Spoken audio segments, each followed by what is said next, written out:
Assalamualaikum warahmatullahi wabarakatuh.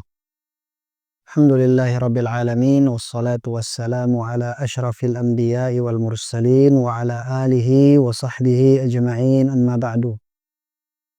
Kaum muslimin pemirsa Mauzani TV yang Allah muliakan, mari kita lanjutkan kajian kita dari kitab Arba'una Hadisan fi Tarbiyati wal Manhaj. Kita akan membahas hadis yang ke-6. Penulis di sini mengatakan al-haditsus sadis, hadis yang ke-6, an Abdullah bin Mas'ud radhiyallahu taala anhu. Dari Abdullah bin Mas'ud radhiyallahu taala anhu, beliau berkata, qala Rasulullah sallallahu alaihi wasallam. Rasulullah sallallahu alaihi wasallam bersabda, ya ma'syarasy syabab, wahai sekalian pemuda, man istata'a minkumul ba'ah falyatazawwaj. Barang siapa di antara kalian yang telah memiliki ba'ah atau kemampuan, maka hendaklah ia menikah. Fa innahu aghaddu lil basar, karena hal tersebut, karena pernikahan bisa menundukkan pandangan, bisa lebih menundukkan pandangan. Wa ahsanu lil farj, dan lebih bisa menjaga kemaluan. Wa man lam yastati' fa alaihi bis-shaum, dan barang siapa yang belum sanggup untuk menikah, fa'alaihi bis-shaum, maka hendaklah ia berpuasa. Fa innahu lahu wija, karena sesungguhnya puasa itu adalah perisai bagi dirinya. Di dalam hadis ini penulis memberikan beberapa pelajaran penting. Beliau mengatakan fihi anna marhalatasy syabab akhsabu marahilil umr. Yang pertama, bahwa fase umur pemuda adalah fase umur yang paling subur bagi manusia. Maka sangat dianjurkan pada umur tersebut seseorang itu melaksanakan pernikahan. Kemudian wa fihi inayatul Islam bihadhil marhalah. Pelajaran kedua adalah besarnya perhatian Islam terhadap fase pemuda ini, fase umur pemuda ini. Bikhassatin, secara khusus, li'azimi athariha ala mustaqbali hayati sahibiha, karena fase umur pemuda adalah fase umur yang memiliki peran yang sangat penting bagi kehidupan manusia di masa yang akan datang. Disebutkan di dalam hadis, Nabi sallallahu alaihi wasallam bersabda, sab'atun yudhilluhumullah, ada 7 golongan manusia yang kelak akan diberikan naungan oleh Allah Subhanahu wa taala. Di antaranya wasyabun nasha'a fi ta'atillah, adalah pemuda yang tumbuh dalam ketaatan kepada Allah Subhanahu wa taala. Dan dalam hadis yang lain Rasulullah sallallahu alaihi wasallam mengatakan, la tazulu qadama 'abdin yaumal qiyamah hatta yus'ala an arba'. Tidak akan bergeser kedua kaki seorang hamba pada hari kiamat sampai ia ditanya 4 pertanyaan. Dan di antara pertanyaan tersebut adalah wa an syababihi fima ablah. Ia akan ditanya tentang masa mudanya, dia hadiskan untuk apa. Kemudian pelajaran yang berikutnya, wa fihil mubadaratu lizawaj li tahsinil basari wal farj. Di dalam hadis ini terdapat anjuran untuk bersegera melaksanakan pernikahan guna menjaga dan membentengi pandangan dan kemaluan. Kemudian pelajaran berikutnya, wa fihil inayatu bihifdil jawarih. Di dalam hadis ini ada perhatian dan motivasi kepada kita semua untuk menjaga anggota tubuh.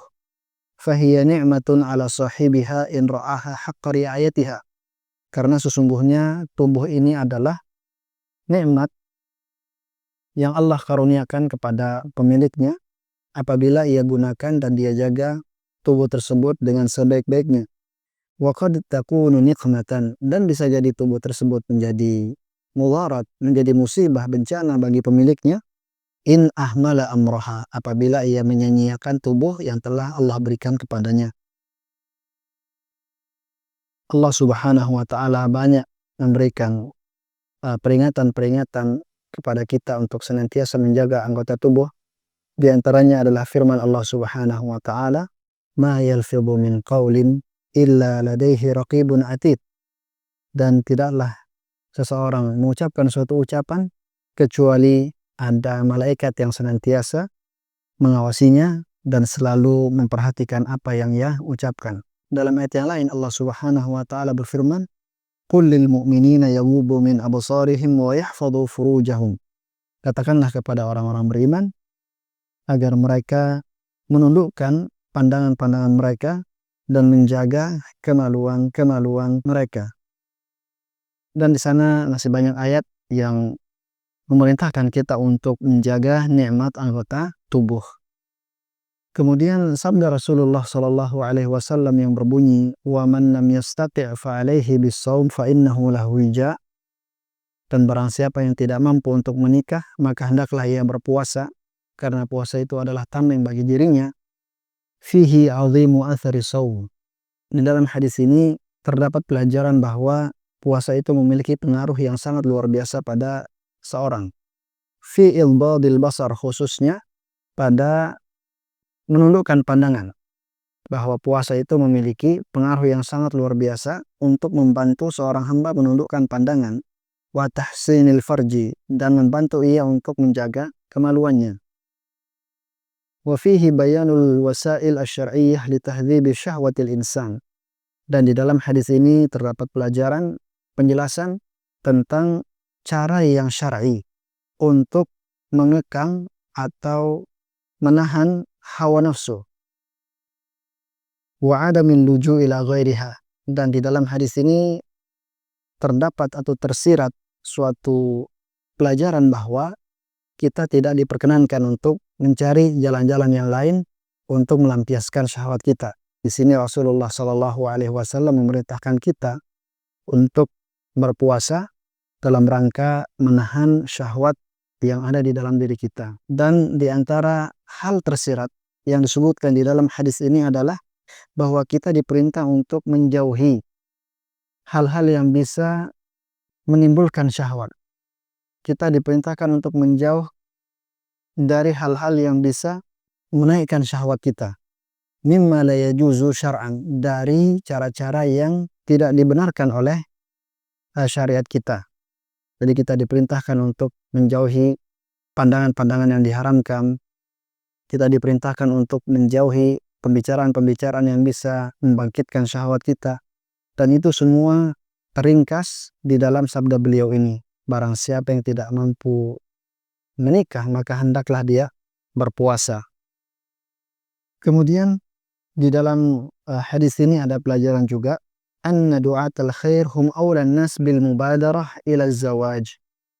Bahwa orang-orang yang mengajak kepada kebaikan, dai, ustadz, pengajar agama, mereka adalah orang-orang yang paling utama untuk bersegera melaksanakan pernikahan, di alla tashghara nufusuhum bima yadhurruha, agar jiwa mereka tidak disibukkan atau terganggu dengan hal-hal yang memudaratkannya, min fitani syahwat, seperti gangguan-gangguan berupa fitnah syahwat, wa hatta yakunu qudwatan li ghairihim, dan dengan ia menikah dan ia mampu mengekang syahwatnya, ia bisa menjadi qudwah, contoh yang baik bagi orang-orang yang ada di sekitarnya atau orang-orang yang diajak kepada kebaikan. Wa fihi anna ala man yatawalla al-inayah bi syababil muslimin an yas'a li hifdhihim min fitani syahawat. Dan di dalam hadis ini pula ada pelajaran bahwa orang-orang yang memiliki tanggung jawab kepada para pemuda hendaklah memperhatikan pemuda ini, dan hendaklah mereka berusaha untuk menjaga para pemuda dari fitnah-fitnah syahwat. Dan ketika mereka diperintahkan untuk menjaga pemuda dari fitnah syahwat, lebih utama lagi agar mereka menjaga para pemuda dari fitnah syubhat. Dan tentu menjaga mereka dari fitnah syahwat maupun syubhat dipersyaratkan agar cara mereka dalam menjaga fitnah-fitnah tersebut dengan nas-nas yang syar'i, sesuai dengan apa yang digariskan oleh Rasulullah sallallahu alaihi wasallam. Beliau di sini mengatakan syaritata an yakuna dzalika hasaba nususis syara', menjaga para pemuda itu dipersyaratkan harus dengan atau sesuai dengan nas-nas syariat.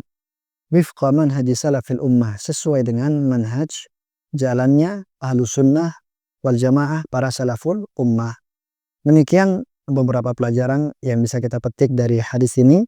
Semoga Allah Subhanahu wa taala memberikan taufik kepada kita agar kita bisa mengamalkan pelajaran-pelajaran tersebut. Barakallahu fikum. Kita tutup. Subhanakallahumma bihamdik, asyhadu an la ilaha illa anta, astaghfiruka wa atubu ilaik. Assalamualaikum warahmatullahi wabarakatuh.